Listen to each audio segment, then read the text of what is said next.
Port Townsend has an incredible array of public parks, miles of trails, a golf course, a pool, pickleball and tennis courts, a skate park, play fields and playgrounds, all in our little town at the end of a spectacular seaside peninsula. For many who live here and visit, these public spaces to play and gather are a big reason why we love this community and why visitors come here. They are part of our fun-loving, active culture, and they help create jobs and generate tax revenue. In part 2 of our series, we'll hear from community volunteer Becky Kimball on the Parks, Recreation, Trees and Trails Advisory Board, and Carrie Height, Director of Parks and Recreation Strategy, about the financial considerations for parks.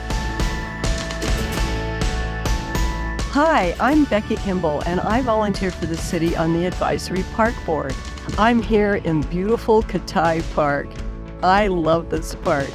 I love it for its bird habitat, for its trails, for its native plants, and for its potential. Did you know that the city manages 190 acres of publicly owned land, the pool, and many other outdoor features like over 30 miles of public trails? All these public assets are maintained by just 3 full-time city staff with the help of many of your friends and neighbors who volunteer. What's more, our park staff do this with very little budget, much lower than most neighboring communities. We have more park acreage to manage than most cities of our population size, but far fewer staff, about 1/3 of the national median. There is currently no dedicated funding source for parks and trails improvements.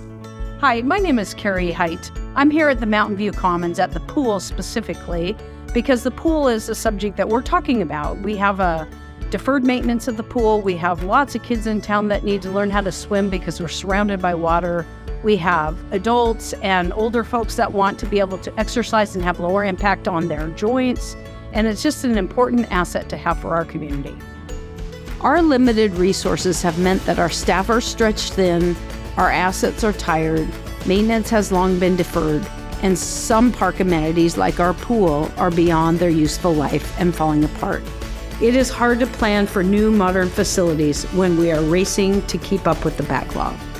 We have heard from the community a desire for dedicated investment in parks and recreational facilities through a range of public engagement like the Parks and Recreation Open Space Plan, various surveys, open houses, and stakeholder groups.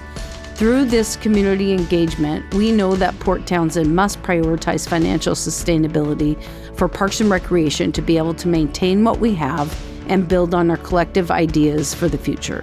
The question is, how do we do that? In order to replace our pool, it is a heavy lift requiring the full community.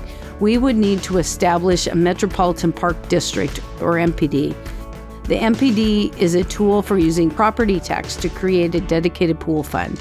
MPDs require a vote of the people. For other parks and recreation facilities, we have a few options, including applying for state grants, increasing our volunteer efforts, encouraging legacy gifts and donations, building public-private partnerships, and more.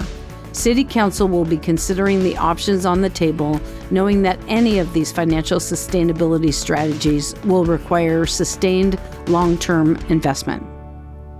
What would Port Townsend be like without our beautiful parks, our trails, and our recreational facilities?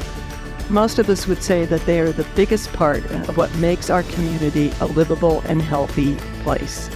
Let's work together to find a way to keep our public recreation spaces supported and thriving. Check out the rest of this 4-part video series on our website and share with your neighbors on Facebook. Thanks for being part of the conversation.